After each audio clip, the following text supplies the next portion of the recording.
And it's just basketball. At the end of the day, it's just basketball. Like and subscribe. Like and subscribe. Like and subscribe on the way in the door, my people. I hope you all are having a truly, truly fantastic day today. Because after all, it's just basketball. It's just basketball, people. And so, speaking of basketball, I was checking out an episode of Gil's Arena, and they had John Salley on there, who, to me, always has some wacky takes about stuff, kind of like Gil, which I will say this. John Salley, I think, is a bad boy Piston first and foremost. So, because of that, I can understand the wacky takes that he gives. But I remember within this last year sometime, John Salley finally admitted that he thought Michael Jordan was the GOAT. And so on this episode, they were discussing the fact that LeBron James has never played in the system. As a matter of fact, I believe John Salley said that if LeBron James played in the system, he would have more championships. And I really don't know if that's a fact or not. Again, just because a coach shows you a system, don't mean that you're going to be a good leader, also known as a good follower, and that you will buy into that system. So, but anyway, that's what John Salley says. And they get into a big discussion about this whole thing about LeBron James having a system and having better coaches. And at the end of it, John Salley comes to the conclusion that, hey, I think maybe LeBron James is the GOAT. Because he didn't get to play in the system, yet he still has 4 championships. So, before we get into this, let's check out this clip. And I think now sitting here thinking and listening to you guys just sit around and go over it, I think LeBron may be the best player to have played in the NBA. It may, has that come up? Did I just say that out loud? Yeah, you said that. We converted you. Yeah, We converted you. You brought your knobs. Like, the reason Suburbans, you can leave now. The black Suburbans can leave. The black Suburbans. The reason, because we've been around coaches, and we missed the opportunity that he could have played with Phil or Pop, right? Yeah. And he had to win with mediocre coaches, newbie coaches. Like, when people talk about, oh, he fired his coach, I'm sorry that he don't have a resume that he should keep this job. Like, the fact that he even got to coach LeBron, he should just be happy with that, because majority of these guys, Michael Jordan would have got rid of too. Yeah, Michael didn't, and I don't really think Kobe would have definitely got rid of too. Yeah, but Michael, this was another thing great about MJ. Michael only wanted to play basketball. Everybody else wants to do the politics. All right, so Gilbert Arenas, why is it that multiple people in the past few weeks have come out to talk about how uncoachable LeBron James is? Let's just start there. In the past few weeks,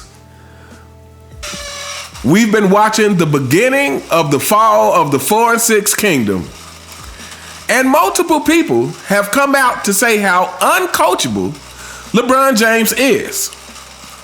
I mean, what was it, about a week ago, I think it was on Undisputed, and former Laker great Byron Scott, you could tell, you could see that he was agitated. And, you know, they're looking for the new coach for the Lakers. And Byron Scott says, you know, I think LeBron should coach.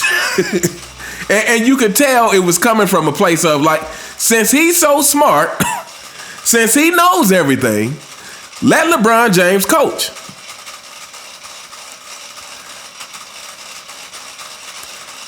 So what are we even talking about? The coach thing is a point that should not be brought up again. It is completely ridiculous.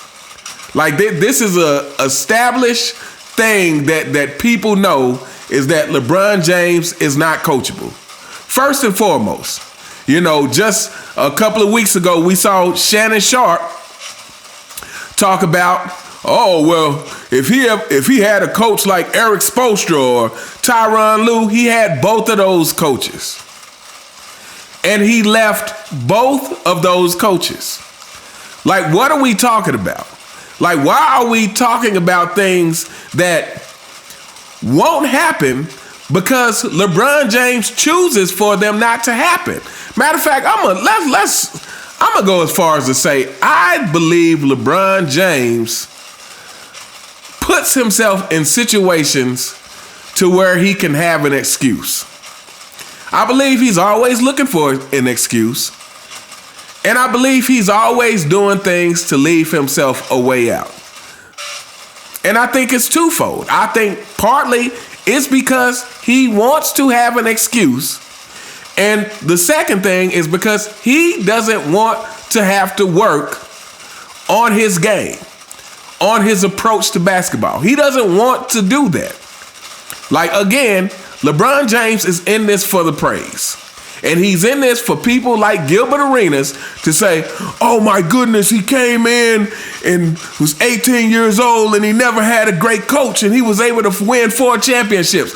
Please, Gilbert Arenas, whenever you say that, don't leave out him joining super teams. Like, we cannot leave this out. Like, you cannot negate his choices. Again, LeBron James has not had a good coach from his choices. This is what he chose. Because he could have stayed in Miami. He won 2 in Miami, and partly was obviously because Miami was a super team, but partly was also because Eric Spoelstra held him accountable. And he was trying to have Eric Spoelstra traded. And of course, people want to make excuses for that too.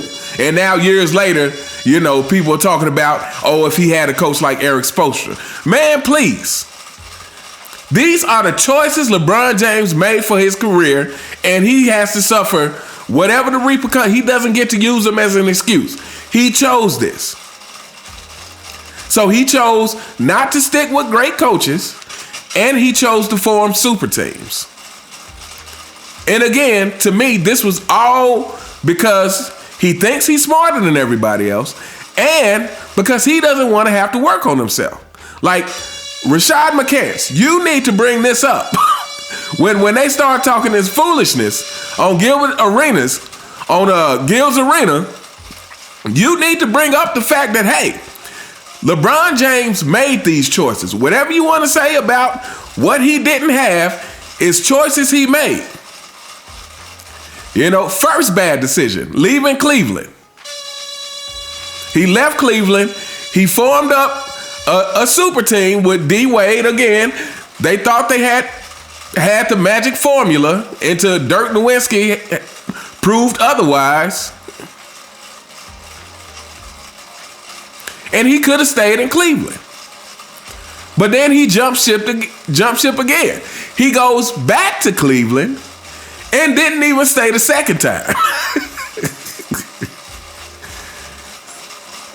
Why are you guys continuously pushing this whole didn't have a great coach narrative? And John Salley, I get John Salley because John Salley, I believe, at the end of the day, he's just a bad boy Piston.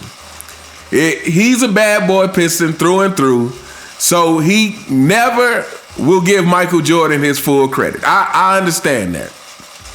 But he even had to counter Gilbert at the end when Gilbert was trying to say, oh, LeBron James has had all these coaches. Even Michael Jordan would have had them traded. Kobe Bryant would have had them traded. And John Salley was like, here's another great thing about Michael Jordan, is that Michael Jordan just wanted to play basketball. He didn't get involved in the politics of stuff. Michael Jordan just wanted to play basketball. I've said this on this channel many times. This is one of the things that I think separated Michael Jordan, is that his journey was so focused. Like, I don't think Michael Jordan had these thoughts of how great he was gonna be or any of these types of things.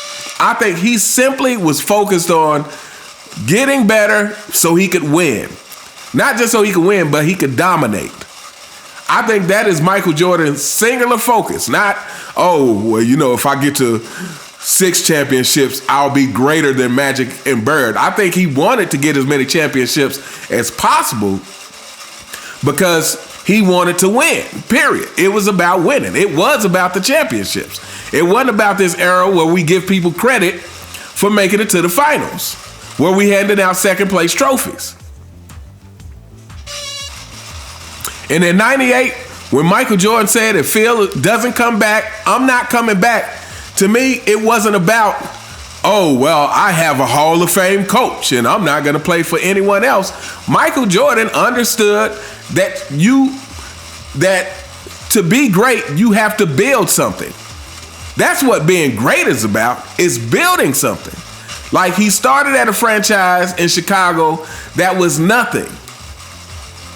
They went through a few coaches that was not Michael Jordan's doing. Michael Jordan didn't make these decisions. Michael Jordan loved Doug Collins. He brought Doug Collins back for the Wizards years. But Michael Jordan simply understood that when you work to build something, that thing that you built, like, you don't want to have to start over because it is a process. Michael Jordan understood that it's a process. It took years to build the Chicago Bulls to a 6-0 dynasty with 2 3-peats. It took years of grinding, of going through heartache and pain, of Michael Jordan getting beat up by the Detroit Pistons. It took a process. Which is also why in The Last Dance, Michael Jordan said that he was so hard on his teammates. Because he was like, look, you're coming into something that I was already here building. Like, I was already here, going through the hard knocks, so to speak, to build this up to a championship franchise. So in that second 3-peat, when they had the new players, Cool Coach and Kerr and all those guys, he was like, you had to understand that you were coming into something that it took me years to get here, and I'm not going to let you mess it up. This is why LeBron James will never, ever, ever be in any stratosphere of the top 5 or top 10. Because this is the thing that LeBron James has never understood, and people like Gilbert Arenas, y'all need to stop the cap. Stop the cap. Like, stop talking about what coaches he had. He chose this. LeBron James chose it. So he doesn't get to escape the consequences of it. He chose his path. Therefore, the consequences are you are 4-6. The consequences are the 4 championships that you do have are all questionable because you had super teams and then you got a 2020 bubble championship. Again, with LeBron James, they try to exaggerate everything. Even the 2016 finals. It's like, you weren't outmatched by the Golden State Warriors. Not as a team, not in talent. They simply just played better together as a team, which is why they had the 73-9 record, but they couldn't get it done. So that makes it null and void. If you go 82-0 and you don't win the championship at the end, that makes it null and void. No one cares. And I'm not sure why we have gotten to this point where we try to pretend as if getting to the finals is good enough. Again, I always go back to the Buffalo Bills, and because, number one, the Buffalo Bills were one of my favorite NFL teams at one point. I love Thurman Thomas. I was a big Thurman Thomas fan. But when I think about the Buffalo Bills going to 4 Super Bowls and not winning one, I see it as more of a failure than not having gone at all. Because again, to me, at that point, something else is wrong. To me, I see that as something in the mentality is wrong. When you can get there 4 times and not have the will to succeed in one of them. And this is the way I see it for LeBron James. Like something is mentally missing for him to get to 10 finals and only get 4 out of it. Something is mentally missing. And we all know what that is. It's a weak mental makeup for a superstar, for someone who's supposed to be the number 2 of all time. That's what they keep telling us. But again, he's not top 10. If we're talking about the choices he made in his career and what he's gotten as a result of having that much control over his career, he has not maximized it, period. But anyway, we gonna hold up here. Let me know what you guys think in the comments. What do you think of John Salley? What do you think of the whole narrative that these fanboys like to keep pushing about? And I'm really puzzled of why they keep trying to push this. He hadn't had a great coach narrative. And why isn't the pushback, he chose this? He chose this. This needs to be the answer anytime someone brings this up. Well, first of all, he did. He had Eric Spoelstra and Tyronn Lue. But at the end of the day, he chose this. He chose to leave because LeBron James thinks he knows more than everybody. And he doesn't want to work to fill in the holes in his game. But anyway, let me know what you guys think in the comments. You all have a truly fantastic day. And I'll see you next time. All right.